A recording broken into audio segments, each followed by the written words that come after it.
Yesu asifiwe. Ninakusalimu kwa jina la Yesu Kristo wa Nazareti. Mungu ni mwema, Mungu ni mwaminifu. Ameendelea kutupa neema na kibali cha kuendelea kuwepo katika siku ya leo. Ninamshukuru Mungu sana kwa ajili ya neema hii na kwa ajili ya kibali hiki ambacho ametupatia cha kuwepo katika siku ya leo. Kama kawaida, kwa majina yangu ninaitwa Mchungaji Jackson Komando. Leo kuna kitu ambacho nataka nende kukizungumza juu ya wanawake masingo mother, juu ya wanawake masingo mother. Kuna kitu ambacho nimeona mtandaoni, kama vile wanashambuliwa kweli kweli, kwamba kuna mtu anapandisha clip zake, anasema kwamba mwanamke ambaye ana mtoto haruhusiwi kuolewa, akiwaambia pia wanaume ambao walikuwa wanafikiria kuoa mwanamke ambaye ni single mother wasijaribu kumuoa. Na kitu ambacho kimesababisha mimi nirekodi video hii ni kwa sababu amenukuu vifungu vya Biblia, akisema kwamba Biblia imesema kwamba si ruhusa mwanamke aliyekuwa na mtoto kuolewa. Hapa nitasoma Biblia katika kitabu ambacho alichokuwa anasoma, kitabu kile cha mambo ya Walawi 21, mambo ya Walawi 21 sura yake na 21 mstari wake ni wa 7. Neno la Mungu nasema, usimwoe mwanamke aliye kahaba au huyo aliye mwenye unajisi, wala usimwoe mwanamke aliyeachwa na mumewe, kwa kuwa yeye kuhani ni mtakatifu kwa Mungu wake.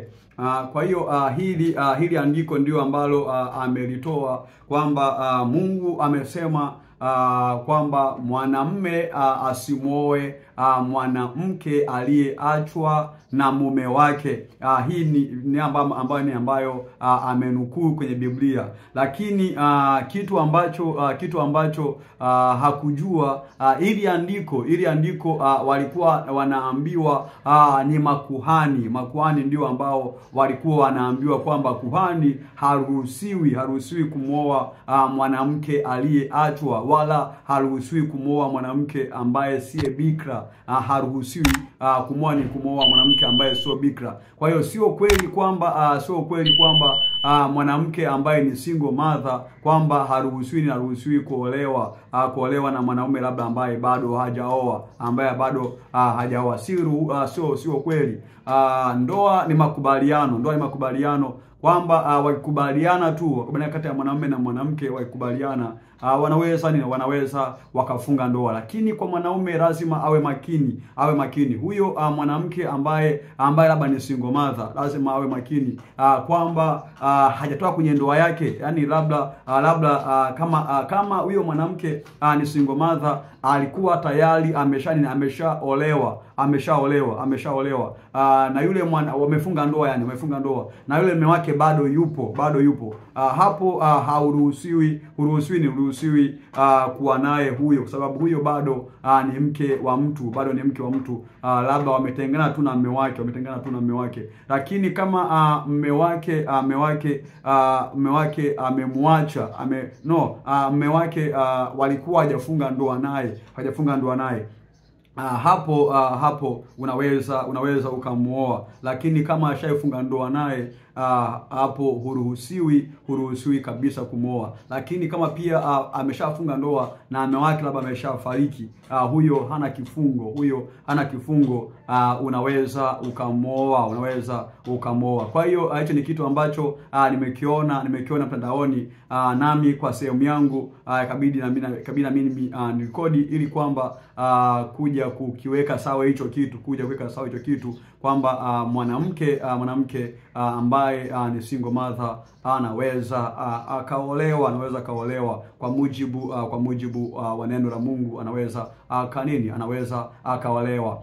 Kwa hiyo iko hivyo. Unaweza pia ukatoa maoni yako kwenye comment hapo chini. Unaweza kutoa maoni yako kwenye comment hapo chini, labda kwa kitu ambacho pia unaweza unakifahamu, unaweza ukakisema hapo chini. Kama pia unaweza kuwa na swali lolote lile kuhusu Biblia, kwa neema ya Mungu unaweza ukaliuliza, nami naamini Mungu ni mwema, Mungu ni mwaminifu, unaweza ukapata majibu ya swali lako hilo. Ama namba yangu itakuwa hapo, utaangana namba yangu, labda inaweza kuwa iko kwenye dakika za nyuma ambazo zimepita. Unaweza kuangalia namba yangu ni ya WhatsApp. Kwa hiyo unaweza ukanitafuta kwenye WhatsApp, ukaandika kama ni message ama kama ni voice note, ukatuma, nami ninaweza nikakujibu, nikakujibu. Mungu akubariki sana. Kwa leo nitaishia hapo, lakini kwa kadri Mungu atakwenda kuweka neema